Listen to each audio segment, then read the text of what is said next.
Kumusta mga kanoysi? Welcome back sa ating YouTube channel, Philippines. So ngayong araw, another update naman tayo about naman to sa politika ng ating bansa. No? So ang video ito ay mula kay Pilipinas Daily News and syempre sa House of Representatives ata to or sa Senate of the Philippines sa courtesy na rin.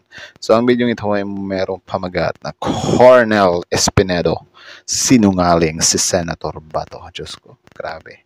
Pinangalang sinungaling ano. So yan yung panonoodin natin ngayon men. So bago natin simulan, Pilipinas Daily News, supportahan nyo yan. Tapos syempre kung trip nyo ng mga ganitong reaction video, may kasama kayo manood, huwag nyo na rin kalimutang supportahan yung YouTube channel natin, Philip Noisy. So again also support courtesy na rin sa I think sa House of Representatives to. So sa House of Representatives ano. So again, simulan na natin to men. So again, ang pamagat ng video ito, Colonel Espinedo, sinungaling si Senator Bato. So Pilipinas Daily News, Pilipinas, like, comment, share, subscribe. Start. Tanungin niyo si Bato ngayon kung saan siya. Hala. Never nakabigay si Senator Bato na sa akin ng isang... Ulit nga, start to zero. Baka may na-miss tayo eh. Maski tanungin niyo si Bato ngayon kung saan siya. Never nakabigay si Senator Bato na sa akin ng isang piso since sa pag-upo niya nakasama kami. Hala. Never. Lalo na yung reward, Your Honor, Mr. Chair. Kaya siyempre, sikreto na yon. Bakit hindi ako pagbigyan? Hindi ako binigyan niya ng legal na suporta naman lang. Na pagbigyan ako na, Joby, may pampliti mo na lang ng pang-airplane. Pagpunta ako ng krama, Your Honor, that's the truth. Pero nadali din ako sa pagdala ni Kerwin ng pangalan ko na kami daw, ako daw ang dahilan na makilala niya si Dayan. Yan yung mahirap eh. Kasi kapag pumapasok ka talaga sa mga ganyang illegal thing, wala talaga, imposibleng hindi ka madadawit men. Kasi syempre uso na sa atin yung kanta-kanta. 'Di ba? Na ikanta mo para bumabas yung tensya mo. Kaya kayo, bago nyo pasukin yung mga ganyan-ganyan, or mas may huwag nyo na lang ding pasukin. Ano? So mahirap kasi yung ganyan eh. At the time, Your Honor, Mr. Chair, nagvoluntary ako pagbigay sa Senate ng cellphone ko. Na ma-check lang na may number si Dayan sa cellphone ko. Resign ako kaagad. Pilipinas Daily News. Subscribe. Courtesy House of Representatives. Former Senator Laila de Lima earlier said, address to Colonel Espinedo, magsabi ka ng totoo. Hala. May I ask to the Colonel Espinedo, ano ba ang ibig sabihin ni former Senator Laila de Lima na magsabi ka ng totoo? What is it? You know, Your Honors, Mr. Chair, halata naman no na na-dismiss yung kaso niya na parang sinabi niya talaga na inosente siya. So yung caption dito, Colonel Juvie Espinedo, isiniwalat na inutusan umano sila magsinungaling ni Bato laban kay De Lima. So yan yung some banner sa baba. Sa akin naman nung mag-umpisa, sa Senate pa lang, sinabihan ko na the truth will set her free. Because I believe na ganun lang talaga ang nangyari kay ma'am. When in fact, I talked personally kay Mayor Espinosa at the time na nagdala na siya ng testimony niya from Camp Crame na mag-turn over sa akin na ang masabi lang niya, nagkita lang doon sila sa Baguio. So, sa akin as Chief of Police at dati investigator, hindi man kadali ganon na mag-file tayo ng complaint sa isang dala lang ang pangalan.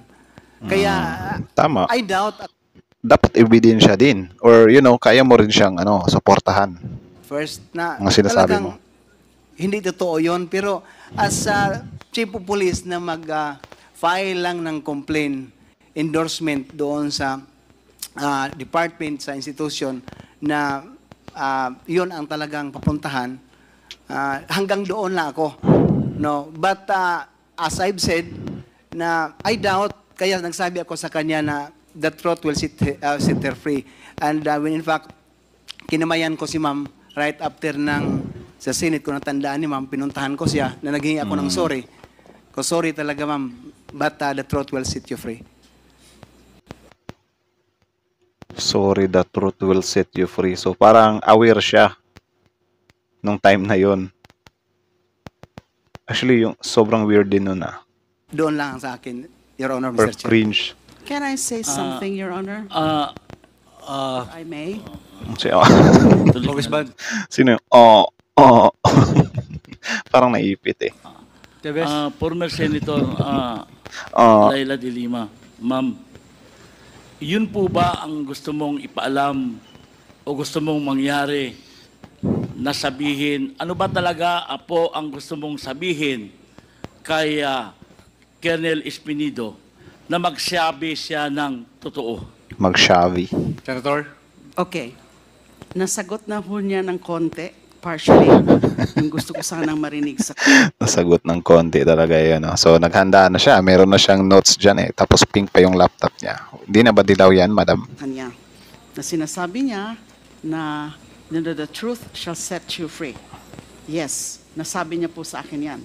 So, ang ibig pong sabihin nun ay yung mga sinabi nila noon during the Senate inquiry ay hindi totoo. Ayaw lang. Well, pwede namang ano yun eh. Pwede namang double meaning din yun.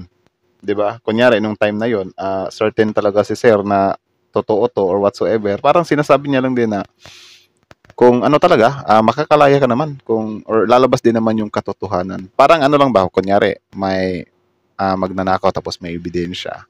Kung talagang malinis ka, makakalaya ka naman. Kaso may ebidensya, so kulong ka. So parang double meaning din yun. 'Di ba? I think considered as double meaning yun, men. niyang aminin. Ang gusto ko po sana na marinig sa kanya, yung sinabi ni Mr. Kerwin Espinosa during the last hearing na kinausap silang tatlo ni then PNP Chief Bato de la Rosa, Yun now lang. Senator, na ayusin yung mga testimonya nyo para nagkakatugma-tugma. Although I think Colonel Espinido will remember na kahit nga ganun na yung kanilang naging guidance or instruction from then PNP Chief Bato de la Rosa, hindi pa rin naging tugma yung kanilang mga sinabi during the Senate inquiry. Kasi in the first place, yung kilala ba ni Mr. Espinido, si Ronnie Dayan, kilala ba ni Kerwin Espinosa, si Ronnie Dayan, sinasabi na, sabi ni Kerwin Espinosa, na-meet daw niya si Mr. Ronnie Dayan through Colonel Espinido. Pero alam niya po yan, Espinido. alam niya ni Colonel Yung Dayan, yun yung ano, di ba? Yun yung viral dati na lover ni ano, ni Senator De Lima. Correct me if I'm wrong. Espinido na hindi po totoo yan. Yung sinasabi Dayan. about yung nagkita sa Burnham Park, yung pinakita po nilang supposed evidence of my alleged involvement in the illegal drug trade of Mr. Kerwin Espinosa ay yung picture na yan na pinapakita na mukhang nasa Burnham Park. Ang Yun nga. Yun nga yung some kind nag-viral dati, di ba? Yun yung jowa-jowa niya. Ito ba to? Yung Junel. Ay, hindi. Corona ito eh. Ewan ko. Na mental block ako par. Correct me if I'm wrong. mukhangang nagkita kami doon o na whatever, yung hindi ko alam kasi hindi ko naman siya kilala nung minit ko siya o na-meet ko sa Burnham Park kasi ang dami pong nagpapapicture doon. So the first time that I saw Mr. Kerwin Espinosa was nung nag-appear na siya sa Senate inquiry. Yun po sana yung gusto kong malinawan sa kanya. Tama ba yun? Sinabi ni Kerwin Espinosa na actually kinausap silang tatlo para maging tugma-tugma yung kanilang script. Mr. Chair, Ganyan ka powerful din talaga men kapag ka nasa administrasyon ka, no? Kasi wala. May mga ganyang senaryo or pwedeng masingitan ng mga ganitong senaryo. So sad. I ask Colonel Espinido to respond sa sinabi ni former Senator De Lima. Kasi unang-una, sa nakikita ko po na pag-uusap ngayon, parang lumalabas, isa po sa mga players, si Colonel Espinido sa pagkakakulong ni Senator De Lima. Dahil yung mga, as a chief of police, tama po kayo, nagbe-base po kayo sa mga testimonya. Pero, ibig sabihin, alam nyo, yung testimonya ng mga binibis nyo is may kunting mali na hindi tama.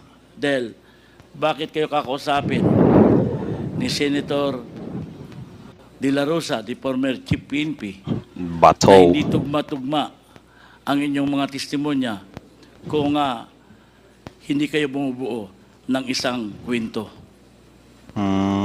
Thank you, Your Honor, Mr. Chair. Ang una, Kwento pa more.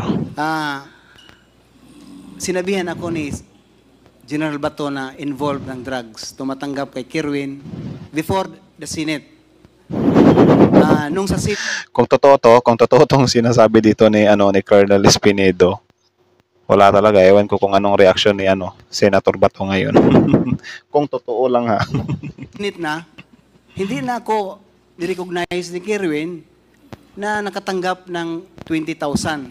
Even in his affidavit, dalawa, wala ako o hindi ako nakasali. And tatlong senator natandaan ko na nag-cross sa kanya na nagsasabi nga siya na si Sir Espinedo, hiningian ko ng bank account but ang reply, Bible verse lang. Okay na yon.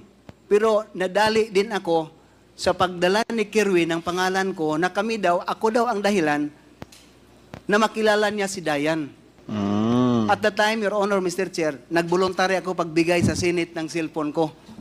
Na ma-check lang na may number si Dayan sa cellphone ko. Resign ako kaagad. Wala na, nag-wave na ako kaagad, walang abogado, sinabi ko. Kaysa hindi yun makapagtanggi tayo or makapagsinungaling, kung nandyan talaga ang cellphone ni Dayan sa cellphone ko. Kung kilala kami ni Dayan, Cellphone ni Dayan sa cellphone ko. Kung cellphone niya, yung titingnan, of course, pwedeng pwedeng wala, pwedeng sinave lang or pwedeng nandun din yun. So parang I think hindi yun malakas na hindi yun malakas na proof. Pero kung sa cellphone ni Dayan mismo connected or yung number niya nasa cellphone ni Dayan, baka yun mas may impact yun. Or correct me if I'm wrong na lang, men, if yun nga yung ibig sabihin ni Colonel dito, medyo na okay. Talagang may number ako sa kanya. Doon na nagsalita ang Senate na nagsasabi tayo ng totoo. Kasi bakit matakot tayo, Your Honor, Mr. Chair, na totoo man ang sinabi ko na Yun. never din na si Senator Bato, si dati Chief PNP Bato, na magsabi sa akin na okay, yon ang ginawa niyo tatlo. Gawin niyo tatlo para magkakaisa yung testimony. Hindi kasi hindi ako sang-ayon lahat kung ano ang isabi sa akin ng senior officer ko. As long na legal yan, okay sa akin. Makikita naman, Your Honor, Mr. Chair, na ako sinali nga. And I am one also a victim sa sali-sali lang sa lista ng drugs. Nilagyan pa ng high value target si Espinedo. So, kaya ako magsasabi din na siguro yung mga lista hindi totoo yun kasi ako nga biktima sa mga sinungaling nilagay ni Senator Bato. So sana sundin nyo yung sa mga kapwa niya or mga kaparehas ng posisyon niya. Gayahin nyo siya na, yun nga, hindi porket senior kita or nakakataas kita. Hindi porket ganon is gagawin ko lahat or susundin ko kung ano yung gusto mo. 'Di ba? Susundin niya lang yung makatarungan, may point, or yung nasa tama. Hindi yung mga, for example, nasa kalokohan na susundin pa rin. Well, siguro sa iba, di natin sila masisisi dahil siguro nadadala sila ng takot or nabablockmail sila. Pero syempre, lahat ng yun, may mga consequences yun eh. So, yeah, ingat-ingat din. Thank you, Your Honor. Think Mr. Chair. wisely ba?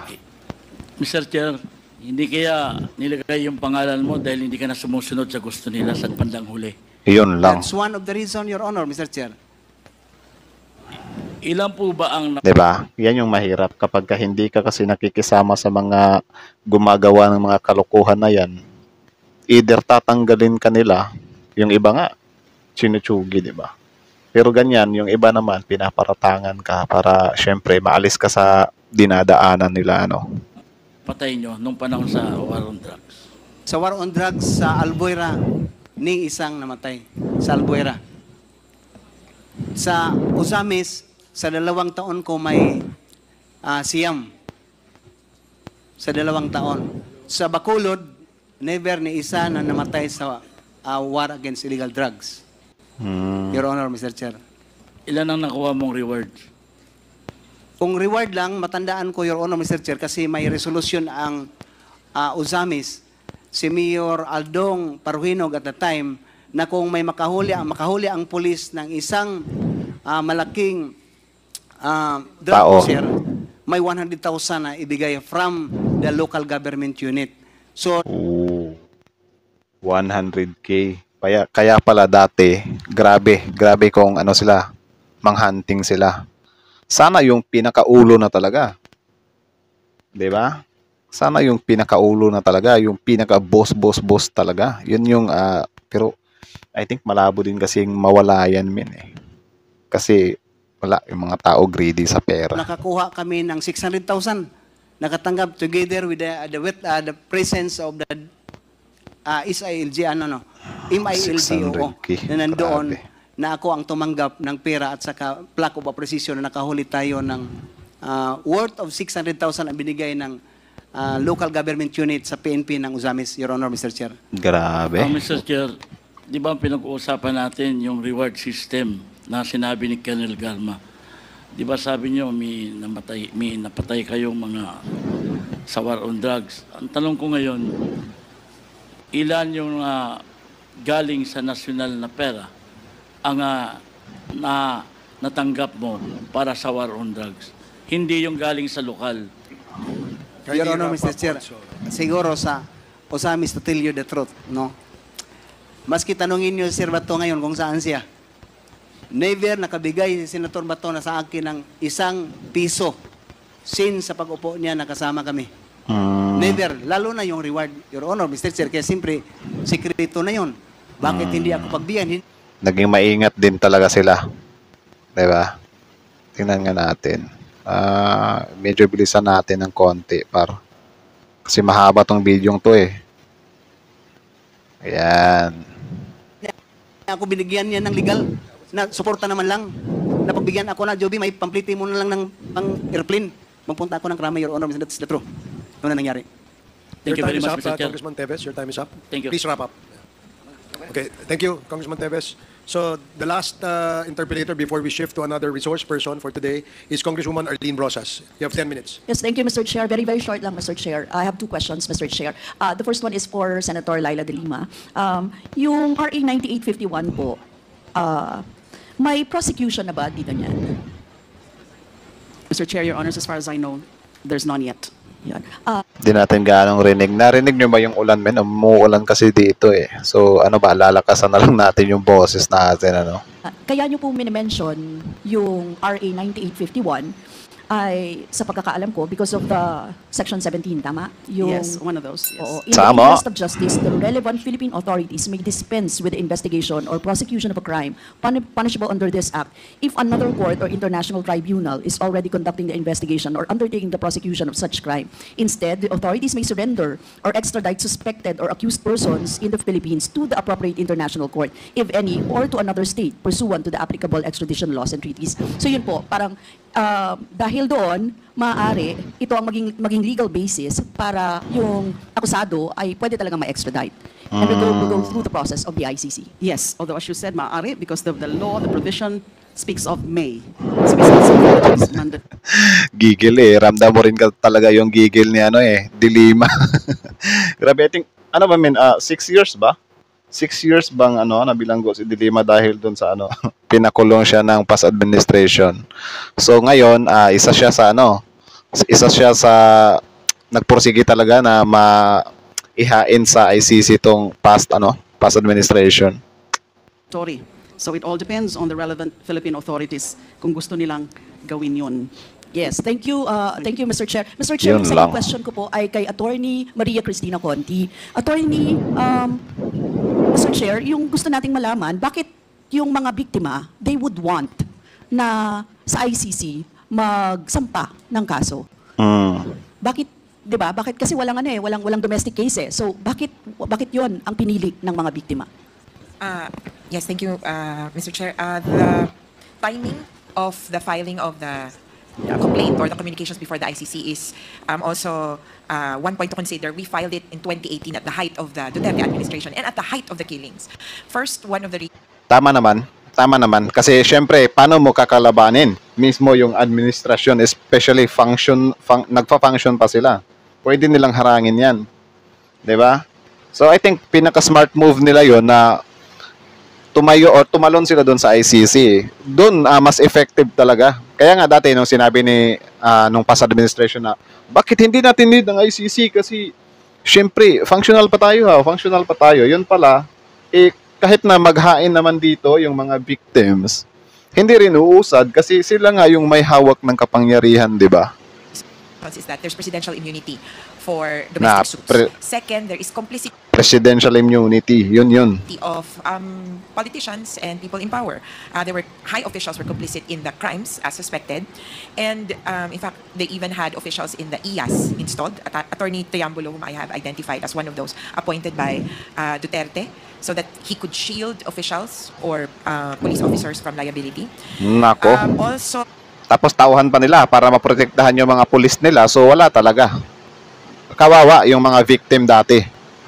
there was security considerations for the victims who may themselves be the subjects of Tokhang operations.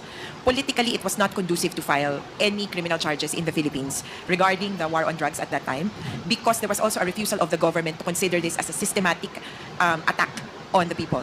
Until today, actually, the investigation center on individual crimes, and that the working theory, I guess, for the Philippine government is that these are rogue police officers who just violated protocol. And so for us, in the interest of justice, as was mentioned, the ICC at that time was an effective remedy. This was also in the context of the killings of lawyers and judges Grabe, who no? in any way was involved in any drug-related cases. Also, logistically, and this is Nakakapanginlabot din naman talaga. So, smart move nga talaga yun, men. different from this is logistically different from investigations in the Philippines. Time At is the up. ICC, you file communications, and for the ICC at one point they said they received 53 communications. They tend to look at all these communications all together before starting with an investigation and eventually trial. In the Philippines, you would have to have built a case, and if there were many victims, they would have filed separate charges in different places, and it would be a nightmare to consider them all. So before the International Criminal Court, the Philippine situation is under review, and there is no case yet, but it is under one investigation for all acts of widespread and systematic killings, in acts of murder and other inhumane acts, Your Honor. Thank you, Mr. Chair. yun. I think nakuha ko po yung gusto kong marinig doon kasi parang hindi talaga level playing field dito sa Pilipinas. And second, hindi pwedeng investigahan nila yung mga perpetrators, yung sarili nila. So, Mr. Chair, diba? that's it. Thank you. Diba? Yun yung pinakapunto. Actually, dati din, men, nung nasa side pa ako, nasa past administration pa ako, or nasa side pa nila ako, something, na ano ko rin dati ba na parang mag-agree lang tayo kung ano yung sinasabi ng kabila. No? For example, hindi natin kailangan ng ICC kasi functional pa naman tayo. Napakaswerte naman kung mga dayuhan yung some kind hahandle sa atin dito, ano na lang sabihin nila, something like that. Medyo naano din tayo doon dati ba na, bakit nga, ang pangit nung tingnan. Pero kung ngayon, marirealize mo rin na parang napipilitan lang pala yung mga victims dati na pumunta sila sa ICC. Kasi tama nga naman. 'Di ba? Magiging useless lang din yung mga reklamo nila kung ang kalaban mismo nila nasa administrasyon mismo. Sila mismo yung may kapangyarihan. Sabi nga dito ni Madam na yung inappoint nila galing mismo sa kanila para ma-protect din nila yung mga police na some kind, 'di ba? Taga ganun.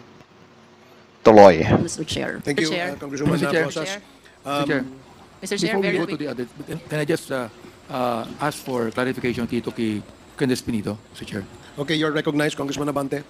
Colonel, it was under your watch na napatay si Mayor Navarro and Mayor Espinito and Mayor Parahinog, di ba? Mayor Espinosa, Your Honor, Mr. Chair. Pero nung napatay si Mayor Parahinog, sino ang station commander nun sa Osamis? Ako ang sa Ozamis, Your Honor, Mr. Chair. Okay, so search therefore- warrant ng CIDG. So therefore, nung panahon mo, napatay si Parahinog at si Navarro. Hindi, si Navarro, si Mayor Espinosa yun, Mr. Chair. Si Mayor Parahinog. Si Mayor ang Paruhino napatay. sa Ozamis. It was under your command. at Yes, that time. Your Honor, Mr. Chair. Oo. Sino Under nabigay sa iyo command. ng 600,000? Sana all. Si Okuan, hindi pa yun nangyari, Mr. Chair, yung pag-operasyon sa application sa search warrant kay Mayor Paruhinog. Mga 4 months, 3 months, mag-umpisa ako sa Ozamis. Si Mayor Paruhinog mismo, Mr. Chair, ang nagbigay ng reward sa mga nahuli. Nung napatay si Mayor So kung 600,000, Tapos yung sa national pa, tiba-tiba sila. Kaya matetempt din talaga sila, no, na gawin yung, you know, Parahinog, napatay siya under your watch, di ba? Yes, Mr. Chair. Nakatanggap ka ba ng reward money? Wala asa Wala. sa kay wala. Kasi din sa kay Mayor Paruhinog, Mr. Chair, sa illegal possession of firearms at saka hindi application ko sa CIDG yon na Alin yun? CIDG ang applicant sa search warrant, Your Honor, Mr. Chair. So, Hindi sa akin. Hindi drugs. Hindi sa illegal possession of firearms, Mr. Chair. Ang inaano ko, nakakalito kasi nung napatay si Mayor Parahinog, ikaw ang station commander nung Tamis. Diba? Yes. Sa drugs din yun. Ang sa kay Mayor Paruhinog sa title sa search warrant, hindi sa drugs, Mr. Chair. Ay, hindi.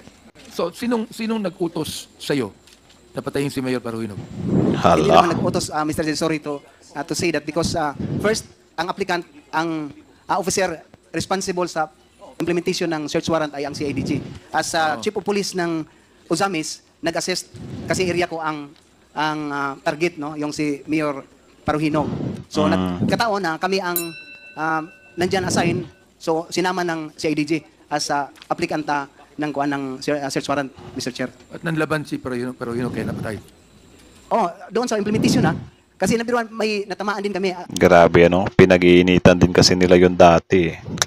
Investigator ko, Mr. Chair, sa first burst of fire ng pagpunta na namin sa bahay. That is a simultaneous for 6 na search warrant na na-implement doon sa Paruhinog na Hindi ba siblings. si Mayor Navarro napatay din? Si Navarro namatay sa Cebu yun, Cebu? Mr. Chair. Oh, sa Bacolod na ako na-assign. Okay. Thank you, Mr. Chair. Thank you, Mr. Chair. Chair. Congresswoman Jinky Luis. Very quick. Then makikita mo din naman, men, na the way magsalita itong si Espinido is parang ano talaga siya. You know, hindi siya hindi putol-putol ba? So confident talaga siya, men. Very quickly. I was listening to the interpellation of the Honorable Teves, and I want to clarify for the record the answers of Colonel Espinido. Colonel, were you the one who introduced Kerwin to Ronnie Dayan? Yes or no? No, Your Honor, Mr. Chair. Before the Yun, Senate no. investigation, have you personally known Senator Laila De Lima? Yes or no? Yes, How? Your Honor. Na siya naging head ng CHR, Commission on Human Rights, when I was assigned in Leyte. Nagpunta pa nga si Ma'am sa Samar, kung natandaan niya, sa Samar. Pagkatapos, naging DOJ, Secretary, nag-run for senators. Bali nakilala niya, not in a way na connected sila, kundi being known na lang sa pangalan, ano, na parang, oy, sino ba yung mga higher-ups natin? Siya pala, parang gano'n na lang. Senator din, senator din si Ma'am. In relation to her alleged Senador. involvement in drug operation, have you known Senator De Lima before the Senate investigation? Yes or no? Sa drugs, hindi. Yes or no? No, Your Honor. Before the Senate investigation, have you known Kerwin Espinosa? Yes or no? Yes, Your Honor. How? That he is involved in illegal drugs together with his father. But in relation to the alleged transaction with Senator Laila De Lima, have you known Kerwin Espinosa before the Senate investigation? I don't know. Yes Your or no? Honor. No, Your Honor. Before the Senate investigation, Colonel Espinido, in relation to the alleged involvement of Senator De Lima, have you known Ronnie Dayan? No, Your Honor. There's also a Grabe, parang sabi ni Laila De Lima, basus, tagal lumabas ng statement na to. Kailangan ko pa bang makulong? My goodness. testimony coming from Kerwin Espinosa that you and him were instructed to talk with each other to make sure that your testimonies against Senator De Lima is consistent. Do you confirm this? Yes or no? No, Your Honor. I Your confirm pa. With your answers to my questions, Colonel Espinido, this afternoon, are you retracting all the testimonies that you gave against Senator De Lima during that Senate investigation? Yes, Your Honor. Thank you, Mr. Chair. Thank you, Congresswoman Jinky. Grabe yung mga ganun na namin, ano, yung mga papalit-palit ka ng ano ba? Papalit-palit ka ng statement. Na minsan kasi men, yung mga ganyan, na ano na, parang nawawala na ng value yung statement, di ba? Na parang nagbigay ka ng statement una, tapos magbibigay ka na naman ng statement ulit, tapos binago mo lang yung unang statement mo. Siyempre, nandun talaga yung pagdududa lalo. Di ba? Kahit sabihin pa natin na pinagpasinungaling lang siya nung una. Siyempre, itong pangalawa naman, medyo magdududa pa rin tayo kasi baka, yun nga, baka naano na naman, baka magulat na naman tayo sa ikatlong rounds. Meron na naman ganyan, babalik na naman sa tawag dyan, first statement niya. So parang ang tao talaga malilito na or parang ikaw na lang din talaga ang bahalang humusga. Ano? Kasi wala, sila lang din naman talaga yung nakakaalam, di ba? So, yun lang naman. Again, ang video ito ay mula kay Pilipinas Daily News. Susuportahan nyo yan. Original video link in the description box below. Tapos syempre, House of the Representative, courtesy din sa kanila. So, subscribe nyo rin yan. Tapos syempre, bago nyo iwan yung channel natin, huwag nyo na rin kalimutan suportahan yung YouTube channel natin, Philippine Noise. So, ewan ko kung naririnig nyo yung boses natin, kasi sobrang lakas ng ulan dito sa atin. And yeah, that's it. So, parang ang nangyayari pala dito, since itong si Espinido dati, isa siya sa, nagdiin kay Senator De Lima. Ngayon, siya naman yung, parang binawi niya naman yung mga pandidiin niya dati. Which is, yun nga, parang tayo dito as a spectator, manonood, o whatsoever. Parang naano na tayo na, grabe, ewan ko kung, kasi, syempre tayo, halimbawa ganyan, yung first statement, sobrang certain niya dati na parang ganyan, para lang matiin. Diba? Is parang naniniwala tayo doon kasi syempre, tinuturo ng ebidensya Or merong witness or merong nakakapagturo. Pero ito, sa mga second, naman, is parang binabawi na naman. So, syempre, kahit sabihin natin na, ganun pala. Kasi hindi din talaga natin sure Diba? Hindi natin siya sure or wala, nakadepende na lang din talaga sa tao kung ano yung paniniwalaan niya. Or kumaga, parang, for example, ikaw na lang din talaga ang bahalang humusga kung saan dito yung totoo kasi dalawang statement na siya Diba? Kasi yung una niya namang statement, 100% sure siya. Tapos ngayon, 100% sure siya. So, parehang 100% sure yun. Diba? Kasi for example, baka next time, mabalik na naman sa posisyon yung mga Duterte. Wag naman sana. Bigla na namang mag-change ng na parang, ibabalik na lang ulit si Lima sa kulungan. So, parang, nakakalito talaga as a tao, parang tayo or kanya-kanya na lang talaga tayo ng pag-aanalisa or kanya-kanya na lang talaga kung sino yung gustong paniwalaan natin.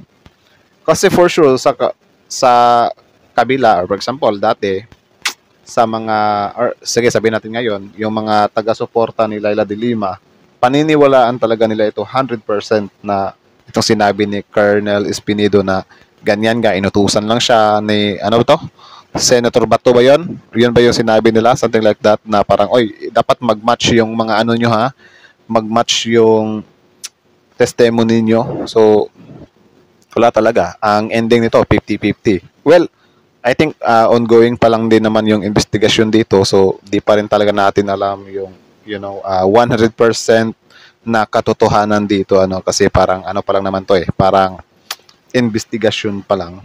Pero yun nga, kayo na lang din ang bahalang humusga, 'di ba?